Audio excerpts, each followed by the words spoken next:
신개념 미디어 잡담쇼, 미잡쇼. 예, 미잡쇼 돌아왔습니다. 박수 한번 쳐주시죠. 워낙 내성적이고 소심한 제가 MC를 맡아서 이렇게 주님의 사역을 하고 있습니다. 아멘. 대한민국 초특급 우주 최고 게스트 이렇게 주제별로 저희가 지금 한 100명 준비되어 있습니다. 그래서 제가 지금 갖고 있는 게 저도 지금 열독했습니다만 미디어 종교로 상상하다 요 그 엄청난 역작의 주인공 박진규 교수님을 모셔서 미디어 언론 그리고 영화 이렇게 해서 좀 배워보고 그다음에 저희도 좀 논의하는 시간을 갖도록 하겠습니다. 정말 엄청난 박수로 맞이해 주셨으면 좋겠습니다. 고맙습니다. 네. 자기소개랑 이것저것 1시간 채워주십시오. 예. 이게 소개받은 박진규라고 하고요. 서울여자대학교 언론영상학부에서 학생들 가르치고 있습니다. 지금 책까지 보여주셨는데 이제 제가 전공하는 거는 미디어와 종교라는 그런 분야예요. 사실 미디어 학자인데 미디어학 내에서도 하는 사람이 별로 없어서 장황하게 설명을 해야 되는 그 정도로 이렇게 좀 마이너한 그런 분야를 공부하고 있고요. 개인적으로는 뭐 어렸을 때 텔레비전 보는 걸 워낙 좋아해서 어떻게 하면 욕먹지 않고 부모님한테 욕먹지 않고 텔레비전 볼 수 있을까? 유 교수님도 그러시지 않았어요? 100%입니다. 어떻게 하면 욕먹지 않고 텔레비전 볼 수 있을까? 여러 대 맞았습니다. 네, 생각해보니까 신방과로 진학을 하게 되고 또 그러면서 공부 계속했고 또 이제 뭐 종교에 대한 관심도 있었고 뭐 신앙을 갖고 있기도 하고 그래서 이 둘의 관계가 되게 재밌다. 또 그 분야를 공부하는 사람들이 있다라는 걸 알게 돼서 공부를 하게 되었고 현대 사회에서 이제 종교를 이해할 때 미디어를 빼놓고는 할 수 없겠다라는 그런 생각들을 한 사람들이 모여 있는 분야를 공부하고 있는 사람입니다. 예. 오늘 그 미디어라 그러면 저도 그렇습니다만 정말 너무 넓지 않습니까? 네. 저도 뭐 신문방송학과 그렇습니다만 오늘 영화 얘기를 조금 하고 있는데 사실 영화, 기독교, 영화 속 뭐 기독교 이러면 너무 많을 텐데 엑기스만 살짝 이렇게 이렇게 좀 들어오신 분들은 안 나가게 좀 이렇게 재밌는 어떤 그 주제로 뭐 90년대 혹은 뭐 2000년대, 2010년대 뭐 이런 식으로 살짝 이렇게 풀어주시면 어떨까요? 네네, 뭐 그렇게 얘기를 좀 했으면 좋겠고요. 이제 우리가 그렇게 시대별로 기독교가 어떻게 영화에서 그려지고 있느냐를 얘기를 왜 해야 되는지부터 좀 생각을 해봐야 되지 않을까 싶습니다. 그러니까 우리가 이제 보통 학생들하고 얘기를 할 때 텍스트와 컨텍스트 뭐 이런 얘기들 많이 하거든요. 그러니까 대중문화 텍스트를 그러니까 우리가 뭐 영화도 대중문화 텍스트고 드라마라든지 무슨 뮤직비디오라든지 뭐 노래 가사라든지 이런 것들이 다 텍스트일 텐데 그런 대중문화 텍스트를 이해하기 위해서는 컨텍스트를 이해해야 된다는 거죠. 맥락이죠. 맥락이죠. 맥락 그 시대에 어떤 상황들이 있었는지 또 그 사람들은 어떤 생각들을 했었는지 뭐 사회적으로 정치적으로 뭐 문화적으로 경제적으로 어떤 일들이 있었는지를 알아야 그 텍스트를 잘 이해할 수 있다라는 거고 또 거꾸로 얘기하면 그 시대를 알기 위해선 텍스트를 들여다봐야 된다. 그 시대에 나왔던 텍스트를 들여다봐야 그 시대가 어떤 시대였는지를 우리가 읽어낼 수 있다. 뭐 이런 얘기들을 많이 하는데 미디어 속에서 영화 속에서 기독교가 어떻게 그려지고 있는지를 시대별로 보는 거는 그 시대별로 기독교가 어떤 인식으로 사람들에게 이렇게 알려져 있었는지 사람들은 어떤 생각들을 했었는지 또 그 당시에 어떤 일들이 벌어졌었는지 뭐 이런 것들을 이해하는 데 좀 도움이 될 수 있을 것 같아요. 몇 년부터 이렇게 찍으면 좀 이렇게 보시는 분들도 좀 편할까요? 90년대 어떠세요? 90년대? 90년대가 뭔가 이렇게 좀 분기가 된다라고 생각을 해요. 물론 이제 90년대 이전에도 기독교에 대한 이야기들을 하는 영화들이 있었죠. 근데 주로 이제 뭐 개인 서사, 기독교인의 개인 서사를 영웅화도 좀 있었고요. 네. 그렇거나 뭐 혹은 뭐 지금과는 굉장히 다른 그런 위상을 가지고 있었던 개신교였기 때문에 뭐 당시의 어떤 주류 사회와는 다른 그런 가치를 가지고 있는 뭐 그런 일종의 대안적인 공동체 뭐 이런 그런 측면들이 많이 있었던 시기였던 것 같아요. 제목을 얘기하고 싶어도 너무 노땅 소리 들을까봐 각오하십시오. 사랑의 원자탄 뭐 이런 거. 사랑의 원자탄. 네. 조 박사 들은 적 없죠? 사랑의 불시착은 들어봤는데 죄송합니다. 방송국에서 일했던 사람들은 또 달라요. 사랑의 원자탄. 사랑의 원자탄 죽으면 살리라. 뭐 이런 것도 있고 그다음에 뭐 낮은 데로 임하소서 저 높은 곳을 향하여 이런 것들이죠. 뒷부분은 좀 기억나는. 그게 60년대죠? 60년, 70년 쭉 70년대. 이어지면서 왜 그러냐면 실제로 미디어가 사회의 구조적 모순이나 현실적인 어떤 난맥상을 비판적인 칼날을 들이댈 수가 없던 시절이에요. 그러니까. 60년, 70년대. 또 하나는 대한민국이 가난한 어떤 식민지에서 겨우 벗어난 나라, 그 다음에 전쟁을 치룬 나라에서 먹고 살기가 힘들죠. 근데 근대화 산업화는 시작을 해야 되고, 그러니까 결국 쌀값을 확 눌러놓죠. 예, 저고가. 그리고 노동자들의 임금도 확 눌러요. 저임금. 저고가 저임금으로 농촌에 있던 많은 젊은이들을 다 도시로 옮겨서 도시에서 공장을 돌려가지고 그때 수출해가지고 이제 나라의 근대화 산업화를 일으켜 나가는 그 시점이니까 도시에 있던 교회들은 갑자기 떼부자가 될 수밖에 없는 거죠. 네. 엄청난 인구가 젊은 사람이건 나이 든 사람이건 할 거 없이 우르르 도시로 몰려오고 그 사람들은 도시에서 의지할 데도 없고 위안받을 데도 없고 하다못해 사람들 어떤 네트워크도 없으니까 교회로 오면 제일 편하거든요. 아까 교수님 말씀하신 맥락을 이해해야 그렇죠. 된다. 그게 컨텍스트가 되는 거예요. 그러니까 사실 비슷한 지금 거예요. 말씀하신 그런 네. 교회 성장이라는 걸 지금 이렇게 사회적인 맥락으로 설명하는 게 훨씬 더 쉬울지도 모르겠어요. 근데 네. 그걸 굉장히 신학적으로 설명하다 보니까 거기에 뭔가 무리가 따르기도 하는 거죠. 저희가 좀 실험하는 게 그런 것 같아요. 이게 영화 이렇게 놓고 기독교 막 이러면은 사실 유튜브 보면 다 나오기도 하고 이렇게 막 네이버 치면 나오는데 지금 그러니까 그렇게 안 하고 기독교 영화를 만든다 그러면 그런 입장, 그런 컨텍스트 하에서는 꾹 참고 지난날에 순교했던 헌신했던 사람들의 그 본받아서 우리도 뭔가 헌신하자. 더군다나 거기에 하나 더해지는 게 국가주의거든요. 그렇죠. 나라가 하라 그러면 해야지. 나라를 위해서 뭐든 참아야 돼. 뭐 이런 것들.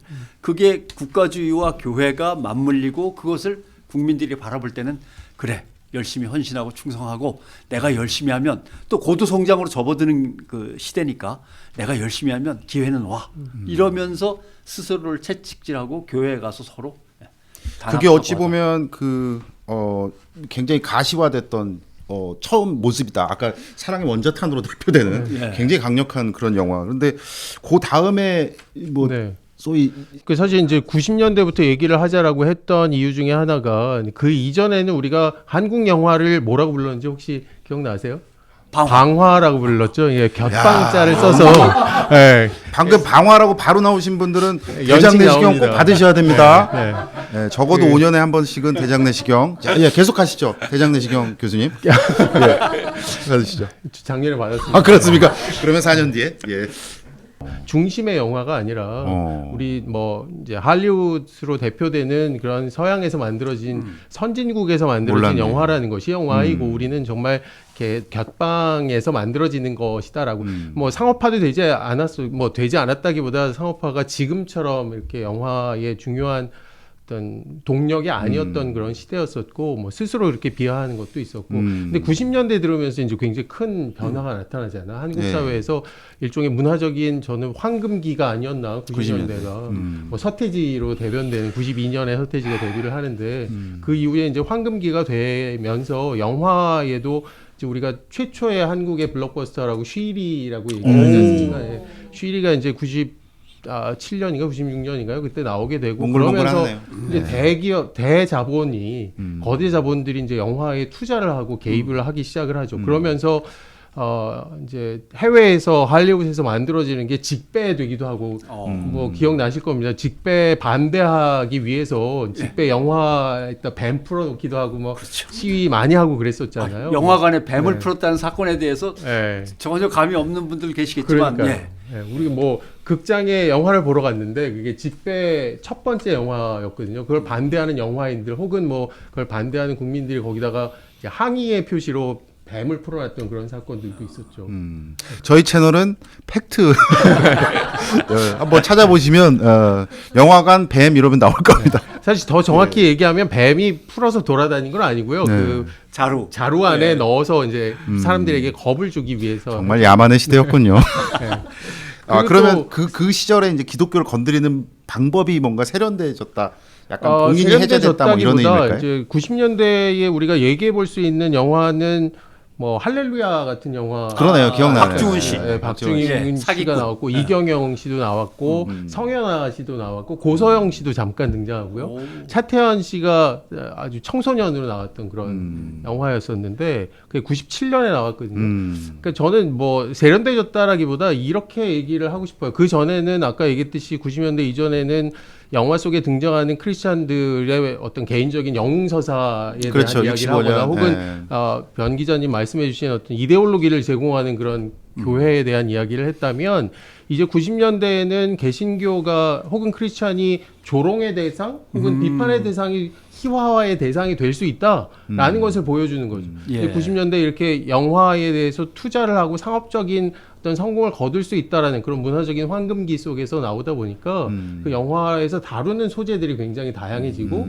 종교도 이제 그 중에 하나가 될 수 있는 그런 배경이 된 것 같습니다. 저 부분에서 콘텍스트를 조금 더 입히자면 르네상스도 그렇고 종교개혁도 마찬가지거든요. 산업화 근대화가 발전하면은 돈을 갖고 있는 중간 계층이 생깁니다. 이걸 흔히 신흥 부르조아 계급이든 그렇죠. 중산층이든 아니면 중소상공인 계층이든. 근데 이쪽에 돈이 모아지고 힘이 세지면 이제 그동안 자기들을 눌렀던 힘에 대해서 뭔가 반발을 시작하죠. 의심하기 시작하죠. 예, 이때 우리나라의 90년대는 70년대, 80년대를 거치면서 어떤 민주주의가 제대로 성숙하지 못하고 압박을 받다가 펑 터져나온 순간적으로 87년 민주화 이후에 그러면서 94년을 기점으로 해서 어떤 사건이 생기냐면 삼풍백화점 붕괴, 그렇죠. 네, 성수대교 붕괴 등등등 그동안의 모순들이 막 팡팡 터져나오죠. 거기에 대해서 이제 사람들이 세상을 조금 다른 시각으로 네. 보게 돼요. 네. 그게 이제 영화에도 반영이 되는 네, 거겠죠. 네. 거기에 교회도 이제 대상의 한 그렇죠. 지금 말씀하신 진짜 나온 영화만으로도 참 몽골몽골해지기도 하는데 투캅수도 있네요. 박중훈 씨. 투캅수. 투캅수에서도 그러네요. 이제 거기에도 뭐, 안성기 네. 씨가 비리 네. 형사가 기도하는 장면이 있죠. 아 그러네요. 그러면서 이제 뭔가를 요구해가지고 네. 이렇게 하기도 하고 삥 좀 뜯고. 그러니까 그런 문화적인 배경 속에서 종교, 특히 개신교를 뭔가 희화의 대상으로 삼을 수 있는, 조롱의 대상으로 삼을 수 있는 그런 배경이 되었다.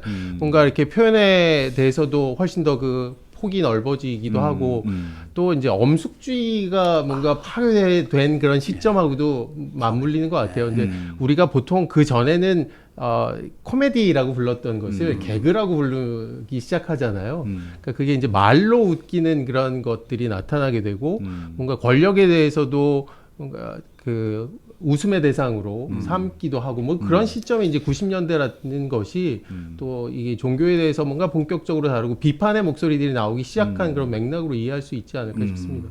그러니까 엄숙이라고 했을 때 그걸 무조건적으로 막 비하하거나 폄하하거나 그럴 필요까지는 없습니다만 물론 일단은 뭔가 성역이 없어졌고 아까 네. 제가 세련된다라는 네. 표현을 썼습니다만은 접근하는 데 있어서 약간 세련된 방식이 우리가 많이 볼 수 있었던 게 90년대였다. 라는 생각이 좀 들어요. 혹시 패널 중에서도 제가 알기로는 그 연령대에 속하신 분이 계신 걸로 알고 있는데 너무 침묵을 지키셔서 혹시 뭐 이 영화 말고라도 뭐 기억에 남는 데라든가 뭐 그때 기도했던 그런 거 없습니까?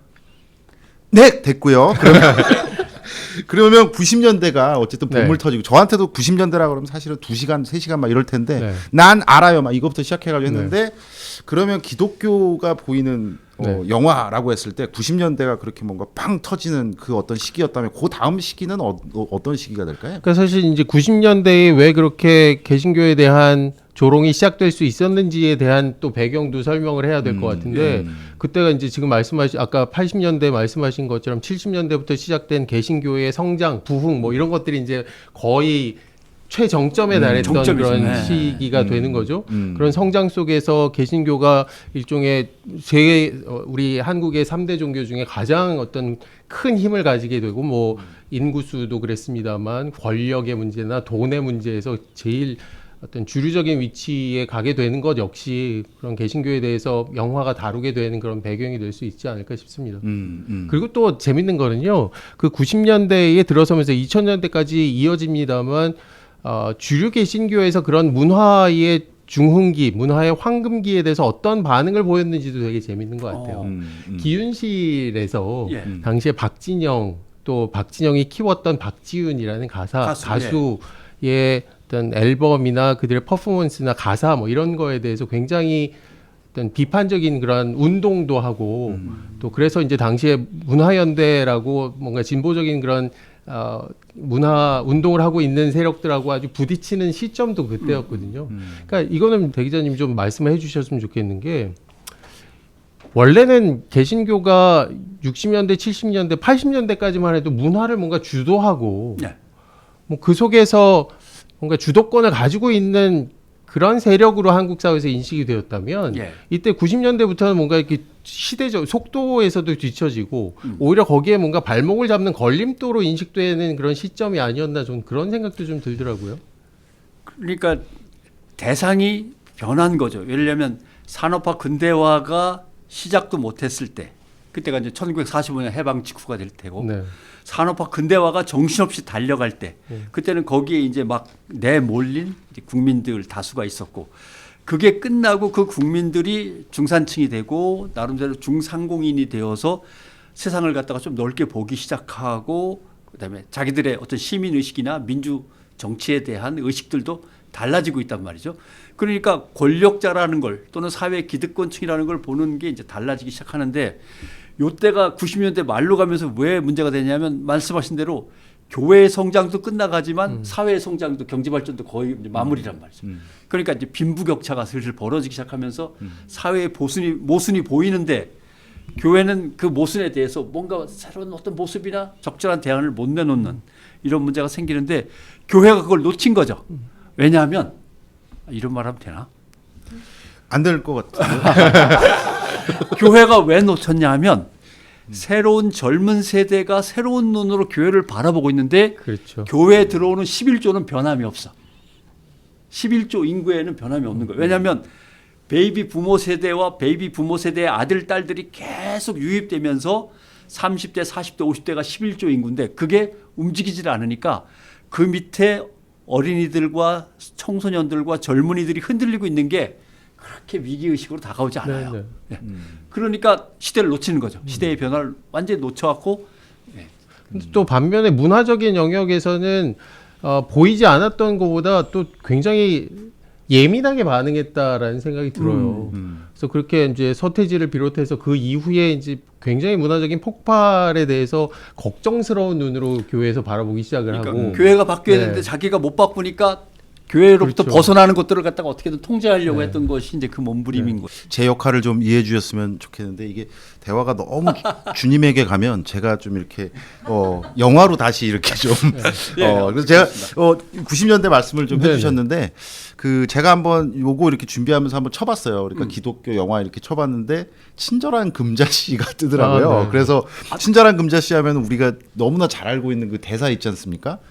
너나 잘하세요. 네, 뭐 이런 거 있잖아요. 네, 네. 근데 그게 보니까 전도사님에게 얘기를 맞습니다. 하는 거더라고요. 네. 그래서 그렇죠. 저 깡패들한테 한 얘기가 아니에요? 네, 아니죠. 그래서 그 부분을 좀 얘기. 그러니까 90년대에서 이렇게 해서 뭐 속칭 이제 주제를 아무거나 건드려도 되고 뭐 여러 가지 우리가 뭐 문화적인 어떤 그런 뭐 주차적 직간접적인 해체 이런 얘기 다 했었는데 2000년대에 완전 새로운 모습이 또 보이거든요. 그 함의에 대해서는 어떻게 좀 이해를 해야 될까요? 그러니까 90년대에 그렇게 뭔가 조롱이나 희화화의 대상이 되기 시작을 하니까 또 지금 말씀 나눴던 대로 한국 사회에서 개신교의 위상이라는 것이 굉장히 보수를 대표하는 쪽으로 점점 더 강화되기 시작을 하니까 2000년대 들어서는 특히 뭐 한국 사회에서 또 그런 얘기들 많이 해야 될 것 같아요. 이제 이명박 정권이 들어서면서 개신교가 정치 전면에 이제 들어서게 되거든요.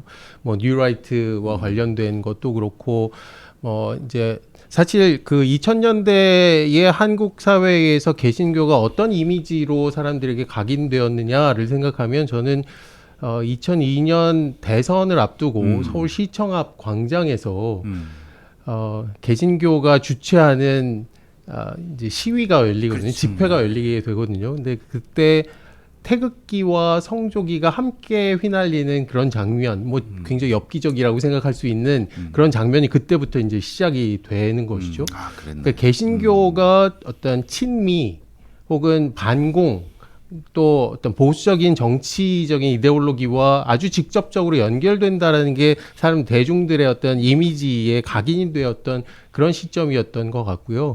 그러면서 이제 2000년대 들면서는 개신교에 대한 비판들이 굉장히 그게 많아지는 반작용이라고 거죠. 생각하세요? 네, 그래서 그 친절한 금자씨 같은 경우도 2005년에 네, 맞아요. 나오게 된 네, 것이고 또 특별히 2007년에 이제 밀양이라는 작품 이창동 감독이 저희가 참 뺄 수가 없죠. 만들었던 이 밀양이라는 작품 뭐 지금도 영화 속에서 개신교를 어떻게 그리고 있느냐 그것도 아주 본격적으로 뭐 다른 작품들은 친절한 금자씨처럼 뭔가 에피소딕하게 그려내고 있다면 그래서 뭐 보다 더 본격적으로 개신교에 대한 이야기를 하고 있는 작품으로서 2000년대를 설명할 때는 우리가 밀양 얘기를 꼭 해야 될 것 같습니다. 저희가 단독으로 이렇게 좀 에피소드를 하나 만들어도 될 정도로 생각을 많이 하게 만드는. 그러니까 아까 말씀하셨습니다만 사실 앞쪽에 있는 건 그 왜 그런 거 있잖아요. 블러핑 같은 거 이렇게 하면 누가 봐도 허 웃고 이렇게 끝나는데 그렇죠.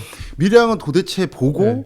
힘들고 네. 계속하고 그리고 주변에 이렇게 막 뭐 목사님이나 이렇게 막 대답을 이렇게 명확하게는 안 해주시고 막 그러니까 저한테도 열병이어 같은 생각이 좀 드는 거였는데 이 와중에 지금 PD님께서 너무 길어 이렇게 말씀을 하셔서 저도 지금 이렇게 해야 될 것 같고 일단 아까도 처음에 우리가 말씀 나눴습니다마는 영화 속의 기독교가 몇 개 있는지 막 이런 것들을 우리가 하자는 건 아니었고요. 처음에 이렇게 한번 출발을 한번 해봤습니다. 그리고 오늘 기껏해야 65년 그 원자탄이라고 말씀하신 저도 찾아보도록 하겠습니다. 병 기자님이 거짓말하시는 분은 아니잖아요. 보통 사랑의 원자탄 감동적입니다. 사랑의 아무튼 네.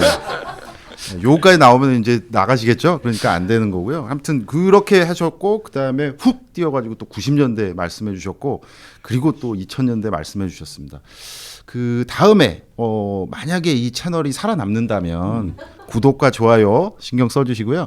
그러면 계속해서 이게 몇 편 좀 이렇게 해야 될 것 같은데 마무리를 하는 측면에서 우리가 영화 속에 있는 교인으로서 기독교가 어떻게 좀 묘사되고 있는지 이런 것들을 좀 의미 있게 바라볼 수 있는 그런 자세라든가 태도라든가 아니면 뭔가 요령이라든가 이런 것들을 짧게 좀 말씀을 해주시면 어떨까 싶습니다. 전문가로서.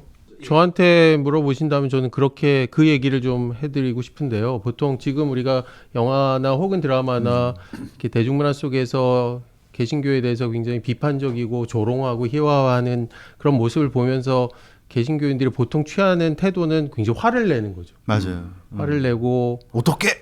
예. 그러니까 거기에 또 이제 뭔가 음모론이 끼기도 합니다. 이건 영적인 맞아요, 싸움에서 맞아요. 뭔가 거기서 더 나가면 아주 집단 행동을 하기도 하죠. 방송사 점거하기도 하고. 근데 그런 태도를 이제 좀 미디어학을 공부하는 사람으로서 보면 별로 그렇게 적절하게 보이지는 않습니다. 왜냐하면 그런 태도에는 우리를 정확하게 보여주지 않았다라는 그런 전제가 깔려 있는 거잖아요. 근데 미디어 속에서 보여주는 것에 정확하게 보여준다라는 거, 정확하게 투영한다라는 거는 사실 불가능합니다. 그건 있을 수 없는 얘기라는 거죠. 그러니까 그런 것을 보면서 우리가 가져야 될 태도는 화를 내고 막 억울해하고 집단적인 행동을 하고 하는 것보다는 지금 이 컨텍스트 속에서 왜 개신교는 이렇게 그릴 수밖에 없을까? 왜 이런 모습으로 나올 수밖에 없을까에 대한 그 맥락을 이해하는 것이 훨씬 더 뭔가 건설적인 태도가 아닐까? 뭐 그런 생각 해봐요. 병 기자님도 간단하게 예. 말 요청을 하려고 그랬더니 밤샐래? 막 이렇게 PD님이 말씀하셔서 그러면 저희들이 한 10시간 브레인스토밍을 해서 아무튼 또 정말 생생하고 의미 있는 주제를 가지고 또 뵙도록 하겠습니다. 좋아요, 구독 제발 아멘입니다. 그래야지만 저희 채널 살아남습니다. 다음 시간에 또 뵙겠습니다. 고맙습니다.